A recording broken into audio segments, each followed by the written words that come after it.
സർക്കാർ സർവീസിൽ എത്തണമെന്ന് ഏറ്റവും കൂടുതൽ ആഗ്രഹമുള്ളത് ഉപ്പാക്കായിരുന്നു. ഞാൻ ഈ നോട്ടിഫിക്കേഷൻ വന്ന പിറ്റേ ദിവസം മുതൽ പ്രിപ്പറേഷൻ തുടങ്ങിയിട്ടുണ്ട്. ഒരു ദിവസം പോലും വേസ്റ്റ് ചെയ്യേണ്ട എന്നുള്ളതായിരുന്നു എൻ്റെ ഒരു മെൻറ്റാലിറ്റി. ഈ ഒരു ജേർണിയിൽ മോട്ടിവേറ്റഡ് ആയിട്ട് ഇരിക്കുക എന്നുള്ളത് ബുദ്ധിമുട്ടാണല്ലോ. അപ്പോൾ മീറ്റിലൊക്കെ കയറുമ്പോൾ നമുക്ക് ഭയങ്കര കോൺഫിഡൻസ് ആണ്. അതുപോലെ തന്നെ സ്ട്രക്ചേർഡ് ആയിട്ടുള്ള ഒരു ക്ലാസ് അതെനിക്ക് ഭയങ്കര ഇമ്പോർട്ടൻ്റ് ആയി തോന്നിയിട്ടുണ്ട്. സ്ഥാനത്ത് മോക്ക് ടെസ്റ്റ് എനിക്ക് എടുത്തു പറയേണ്ടതാണ്. വളരെയധികം അത് നല്ല നിലവാരമുള്ള ചോദ്യങ്ങളായിരുന്നു. അത് അറ്റൻഡ് ചെയ്തതിൻ്റെ ഒരു അതിനൊരു പ്രാക്ടീസ് എൻ്റെ എക്സാമിന് വളരെയധികം ഹെൽപ്ഫുൾ ആയിട്ടുണ്ടായിരുന്നു. ബേസിക് പേ 39,300 ആണ് സ്റ്റാർട്ടിങ്ങിൽ. അത് ഗ്രോസ് ആയിട്ട് നമുക്കൊരു 56,000 റേഞ്ചിൽ വരെ ഉണ്ടാവും. പിന്നെ നെറ്റ് ആയിട്ട് നമുക്കൊരു 43 റേഞ്ചിലായിരിക്കും ഉണ്ടാവും.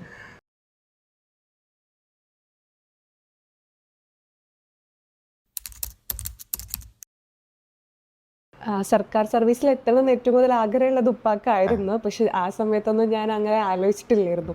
ഈ FSO എന്നുള്ള ഡ്രീം വന്നപ്പോഴേ സർക്കാർ സർവീസിലൊരു ഡ്രീം എൻ്റെ ഉള്ളിൽ വന്നിട്ടുള്ളൂ. ഫസ്റ്റ് പറയുകയാണെന്നുണ്ടെങ്കിൽ ഞാൻ ഈ നോട്ടിഫിക്കേഷൻ വന്ന പിറ്റേ ദിവസം മുതൽ പ്രിപ്പറേഷൻ തുടങ്ങിയിട്ടുണ്ട്. ഒരു ദിവസം പോലും വേസ്റ്റ് ചെയ്യേണ്ട എന്നുള്ളതായിരുന്നു എൻ്റെ ഒരു മെൻറ്റാലിറ്റി. അന്ന് മുതൽ തുടങ്ങിയപ്പോൾ തന്നെ അത് മാക്സിമം കിട്ടുന്ന എല്ലാ മെറ്റീരിയൽസും വായിക്കാനും അപ്പോഴത്തന്നെ റിവിഷൻ സ്റ്റാർട്ട് ചെയ്യാനും ട്രൈ ചെയ്തിട്ടുണ്ടായിരുന്നു. അന്നൊന്നും കോച്ചിങ് ഇൻസ്റ്റിറ്റ്യൂട്ടുകൾ തുടങ്ങുന്നതിന് മുന്നേ ബുക്സൊക്കെ റെഫർ ചെയ്യാനും ഞാൻ തുടങ്ങിയിട്ടുണ്ടായിരുന്നു. അപ്പോൾ അത് കുറച്ചൊരു അപ്പർ ഹാൻഡ് എനിക്ക് തന്നു എന്നുള്ളത് എനിക്ക് അങ്ങനെ തോന്നിയിട്ടുണ്ട്. സഹകാരിയിലുള്ള ഒരു മെയിൻ എനിക്ക് പറയാൻ പറ്റുന്നത് സാറെ ഒരു മോട്ടിവേഷനാണ്. കാരണം നമുക്ക് ഈ ഒരു ജേർണിയിൽ മോട്ടിവേറ്റഡ് ആയിട്ട് ഇരിക്കുക എന്നുള്ളത് ബുദ്ധിമുട്ടാണല്ലോ. അപ്പോൾ സാറെ ഇടയ്ക്കിടയ്ക്കുള്ള മീറ്റിലൊക്കെ കയറുമ്പോൾ നമുക്ക് ഭയങ്കര കോൺഫിഡൻസ് ആണ്. അത് കഴിഞ്ഞിറങ്ങുമ്പോൾ നമുക്ക് എന്നാൽ ട്രൈ ചെയ്താൽ കിട്ടും എന്നുള്ളത് തോന്നും നമുക്ക്. അതുപോലെ തന്നെ സ്ട്രക്ചേർഡ് ആയിട്ടുള്ള ഒരു ക്ലാസ് അതെനിക്ക് ഭയങ്കര ഇമ്പോർട്ടൻ്റ് ആയി തോന്നിയിട്ടുണ്ട്. കാരണം ഇങ്ങനെ ഒരു ജേർണിയിൽ ഇങ്ങനെ നിൽക്കുമ്പോൾ നമുക്ക് ഓരോ ഡേയിൽ ഇന്ന് എന്ത് പഠിക്കാൻ പോകുന്നു, എന്തൊക്കെ ഉണ്ടാവും, നെക്സ്റ്റ് ഈ വീക്കിലൂടെ നമ്മൾ എന്തൊക്കെ തീർക്കും എന്നുള്ളത് നമുക്ക് അറിഞ്ഞിരിക്കേണ്ട നിർബന്ധമാണ്. അപ്പോൾ സഹകാരിൽ ഓൾറെഡി നമുക്കൊരു വീക്ക്ലി ടൈം ടേബിൾ തരുമെന്ന് മാത്രമല്ല ആ ഒരു ടൈം ടേബിൾ അനുസരിച്ച് എന്തായാലും ക്ലാസ് നടന്നിരിക്കും. അപ്പോൾ നമുക്ക് തന്നെ അറിയാം ഈ ഒരു വീക്കിൽ നമുക്ക് ഇത്രയും ടോപ്പിക്സ് തീർക്കാൻ പറ്റും എന്നുള്ളത്. അപ്പോൾ അത് ഒരു ഉദ്യോഗാർത്ഥിയെ സംബന്ധിച്ചിട്ട് അത് വളരെ ഇമ്പോർട്ടൻ്റ് ആയിട്ടുള്ളൊരു കാര്യമാണ്. അപ്പോൾ ഡെയിലി എക്സാമിനേഷൻ ഞാൻ ആ ഒരു ക്ലാസ് കണ്ട ഉടനെ തന്നെ അതിനെ ഒന്ന് വിലയിരുത്താൻ വേണ്ടിയിട്ട് ചെയ്യുമായിരുന്നു.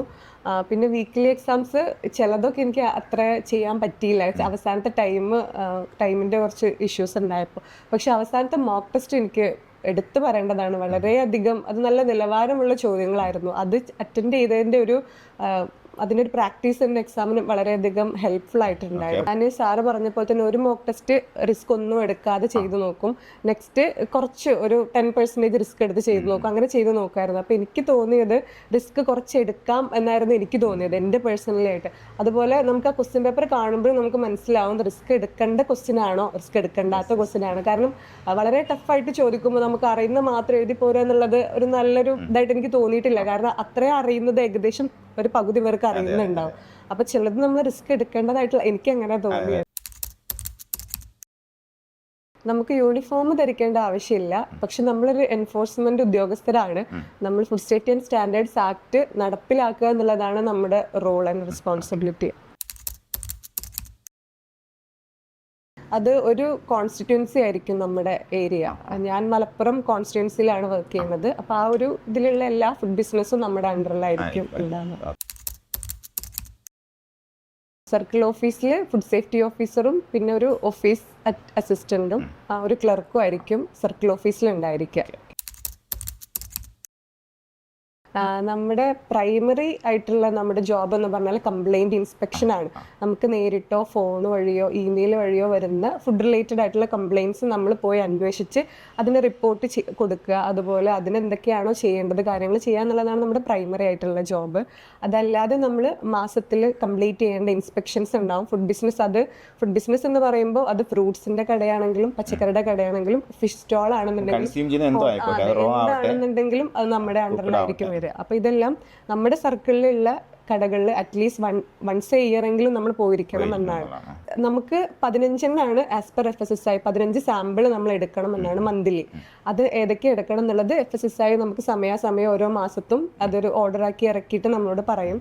അതല്ല നമുക്ക് സ്റ്റേറ്റിൽ അത് 15 കൂടാതെ നമ്മൾ ടോട്ടൽ 50 തികയ്ക്കണം എന്നാണ്. അതെ, നമ്മുടെ ഒരു മെയിൻ ആയിട്ടുള്ള റോളിൽ പെടുന്നൊരു കാര്യമാണ് ഫുഡ് ബിസിനസ് ഓപ്പറേറ്റേഴ്സിന് നമ്മൾ ബോധവൽക്കരിക്കുക എന്നുള്ളത്.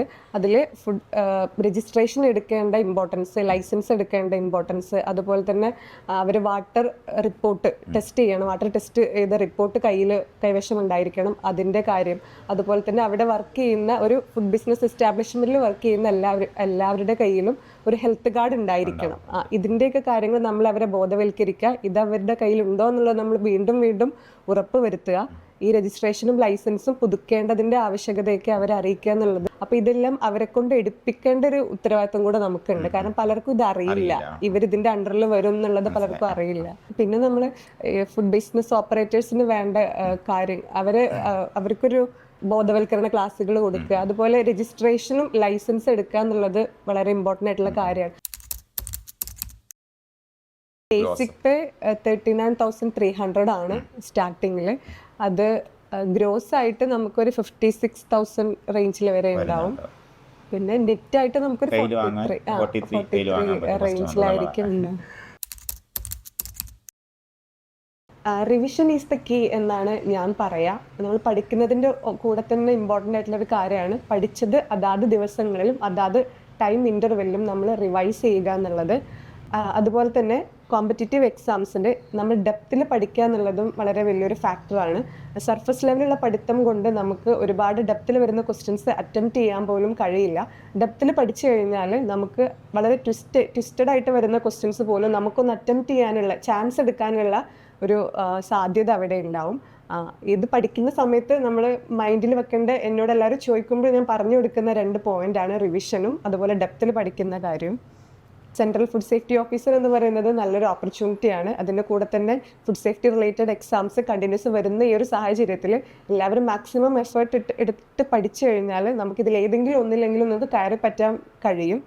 അതിൻ്റെ ഒരു എക്സാമ്പിളാണ് ഞാൻ. ഈ ഒരു എക്സാം വിളിച്ച സമയം മുതൽ പഠിച്ചതുകൊണ്ടാണ് എനിക്ക് ഇങ്ങനെ ഒരു വിജയത്തിൽ എത്താൻ പറ്റിയെന്ന് ഞാൻ വിശ്വസിക്കുന്നു. അതുകൊണ്ട് എല്ലാവരും നന്നായിട്ട് ഇതിന് പ്രിപ്പയർ ചെയ്യുക.